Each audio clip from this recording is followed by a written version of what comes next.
आप सभी दर्शकों को सादर जय माता दी। अपनी तप साधना, अपने ज्ञान के प्रकाश से इस संसार का अंधकार दूर करने वाले, इस संसार का कल्याण करने वाले ऐसे कल्याणकारी समस्त परम पूज्य श्री संत ब्राह्मण जनों के श्री चरणों में सादर दंडवत प्रणाम है। और आज हम सब देख रहे हैं कि वर्ण व्यवस्था के ऊपर तरह तरह की टीका टिप्पणियां हो रही हैं। वर्ण व्यवस्था को समझने के लिए हमें पीछे चलना होगा। इसको समझना सरल नहीं है। अगर इसको हम वैज्ञानिक ढंग से समझेंगे तो नहीं समझ सकते हैं। ये वर्ण व्यवस्था हमारे ब्राह्मणों के ऊपर दोष लगाया जा रहा है कि ब्राह्मणों ने ये वर्ण व्यवस्था की है, तो ऐसा नहीं है। ये हमारे देवों के द्वारा ये व्यवस्था हुई है। और ये हमारा जो मानव योनि जो है, ये 84 लाख योनियों के बाद में प्राप्त होती है। तो ये जो मानव योनि है, ये भोग योनि नहीं है, ये योग योनि है। कई लोग ऐसा मान चुके हैं कि जैसे उन्हें यहाँ से जाना ही नहीं है, इन्हें यहीं रहना है, यहीं इन्होंने कब्जा बना रखा है। तो ऐसा नहीं है। ऐसे लोग बहुत बड़े प्रेत आत्मा बनते हैं, अपनी योनि भी नष्ट करते हैं और पुरखों को भी स्वर्ग से निकाल करके नरक में धकेल देते हैं। तो हम आप सबसे यही कहना चाहेंगे कि समाज में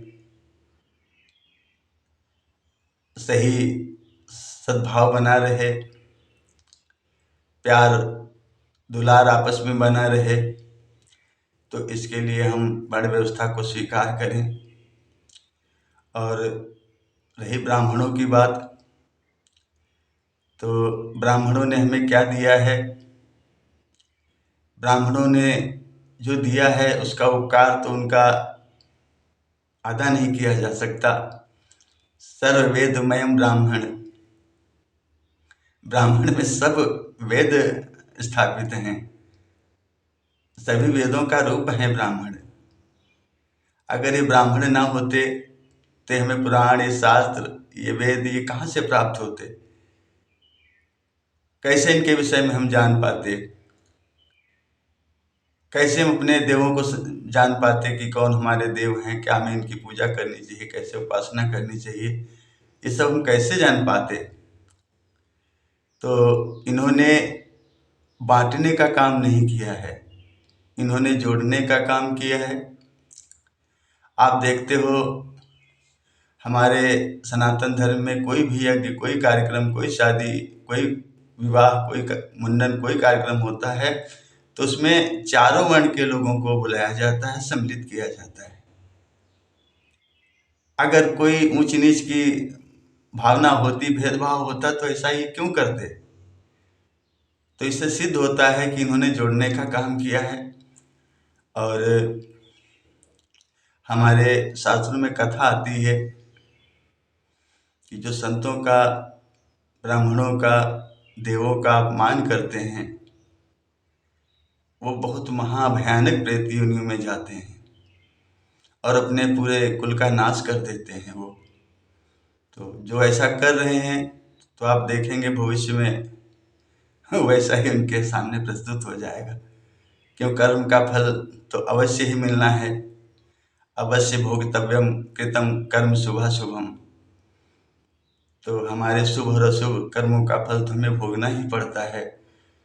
तो इसलिए ब्राह्मणों के विषय में कहा गया है, ब्राह्मणों को पृथ्वी का देव कहा गया है। ये पृथ्वी के देवता हैं। जो व्यक्ति ब्राह्मण भक्त होता है, ब्राह्मण की पूजा करता है, ब्राह्मणों का सम्मान करता है, ब्राह्मण की सेवा करता है, ऐसी व्यक्ति के जीवन में कभी अमंगल नहीं आता, उनके जीवन में कभी दुख नहीं आते, वह सदा प्रसन्नचित्त रहते हैं। ऐसे होता है ब्राह्मण भक्ति का फल। उन पर सभी देवी देवता सदा सर्वदा प्रसन्न रहते हैं और उन्हें सभी देवताओं की कृपा प्राप्त होती है और उनके यश की वृद्धि होती है। उनका जीवन पवित्र हो जाता है, उनका पवित्र कुल पवित्र हो जाता है। वह इस लोक में जब तक रहते हैं आनंद का सभी सुखों का भोग करते हैं और में उत्तम गति को प्राप्त हो जाते हैं। और जो ब्राह्मण का अनादर करते हैं, ब्राह्मण का अपमान करते हैं, जो लोग ब्राह्मण से द्वेष भाव रखते हैं, ब्राह्मणों को प्रणाम नहीं करते हैं, उनका सम्मान नहीं करते हैं, ऐसे लोगों की आयु क्षीण हो जाती है, वे अल्पायु को प्राप्त होते हैं। ऐसे लोगों की दीर्घायु प्राप्त नहीं होती, उनके ऐश्वर्य का नाश हो जाता है, उनके जीवन में हमेशा अशांति बनी रहती है, कभी उन्हें शांति प्राप्त नहीं होती और हमेशा उसके जीवन में भय बना रहता है। भले ही वह धन प्राप्त हो परंतु जीवन में शांति प्राप्त नहीं होती। और ऐसे लोगों का ना तो इस लोक में कल्याण होता है और ना ही परलोक में भी उसका कल्याण होता है। तो ब्राह्मणों का कभी अपमान नहीं करना चाहिए।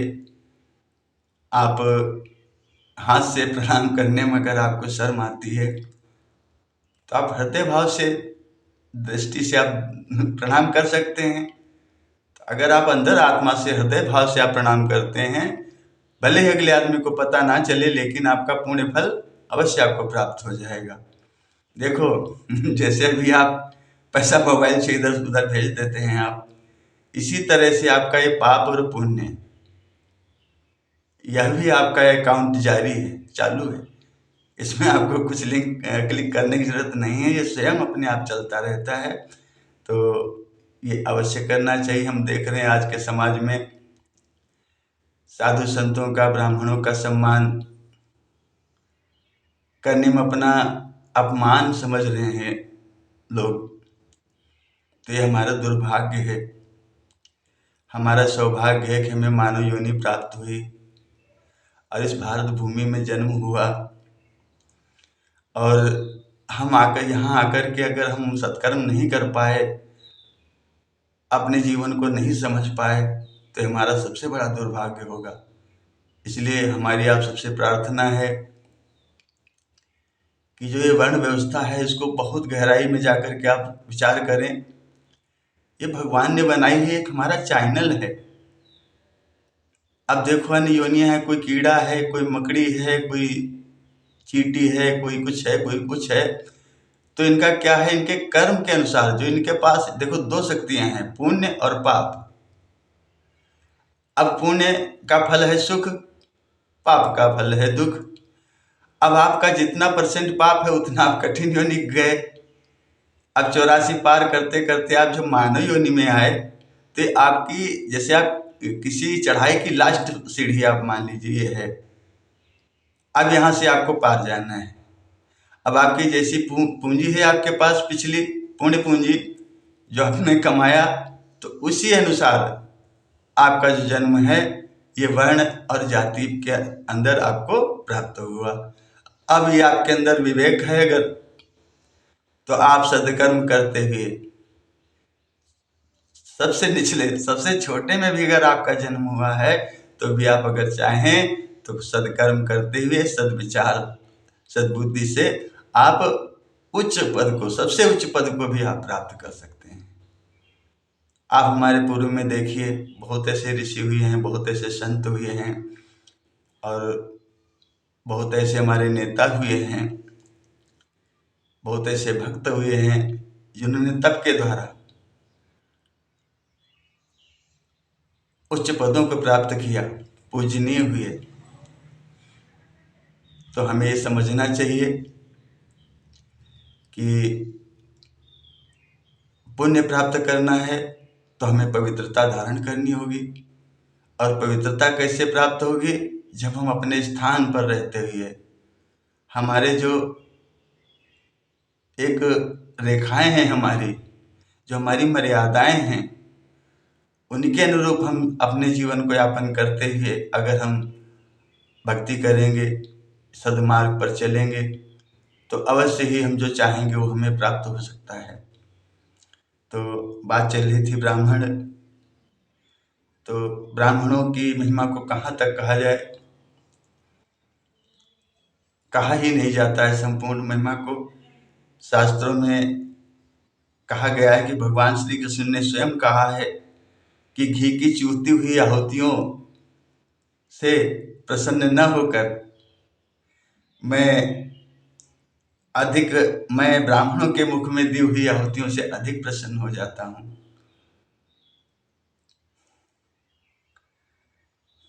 ब्राह्मणों को भूदेव कहा गया है, पृथ्वी के देवता कहा गया है। ब्राह्मणों के हित व रक्षा के लिए भगवान अवतरित होते हैं। ब्राह्मण यज्ञ का तीसरा अंग है। ब्राह्मण की पूजा भक्ति से सदा सर्वदा कल्याण को देने वाली है। जो भक्तजन ब्राह्मणों का आदर सम्मान नहीं करते, उन भक्तों की कोई भी पूजा पाठ जब तक फल प्राप्त नहीं होता उनको।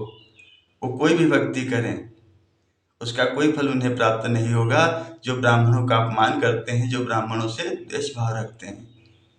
इसलिए इस विषय पर अब हम ज़्यादा नहीं कहना चाहेंगे। बस आप सबसे यही प्रार्थना है कि ब्राह्मणों का, संतों का, भक्तों का और हमारे वेद शास्त्र पुराण जो भी हैं, इनका आदर अवश्य करें, इनका सम्मान करें। और इसी के साथ आप सभी को जय माता दी, जय माता दी। बाबा जी ने लिखा है, कवच अवेद विप्र पद पूजा, यही सम विजय उपायन दूजा। राम सिया राम, सिया राम जय जय राम। राम सिया राम, सिया राम जय जय राम। कवच अभेद विप्र पद पूजा, यही सम विजय उपायन दूजा। राम सिया राम, सिया राम जय जय राम। राम सिया राम, सिया राम जय जय राम। राम सिया राम, सिया राम जय जय राम। बंदहु सबके चरण सुहाए, अधम शरीर राम जिन पाए। राम सिया राम, सिया राम जय जय राम। राम सिया राम, सिया राम जय जय राम। बंदहु सबके चरण सुहाए, अधम शरीर राम जिन पाए। राम सिया राम, सिया राम जय जय राम। रघुपति चरण उपासक जेते, सुर नर मुनि सन असुर समेते। राम सिया राम, सिया राम जय जय राम। प्रिय भक्तों, इसी के साथ आप सभी को सादर जय माता दी। और इस धराधाम पर उपस्थित समस्त संत ब्राह्मण जनों के श्री चरणों में पुनः सादर दंडवत प्रणाम है। और आप सबसे प्रार्थना है कि आप वीडियो अगर आपको अच्छा लगा हो तो लाइक अवश्य करिएगा, चैनल सब्सक्राइब कर लीजिए। आप सबसे हमारी विशेष प्रार्थना है। और दूसरा, अगर आपको वीडियो अच्छा लगा है तो शेयर अवश्य करिए। जय माता दी, जय माता दी, जय माता दी।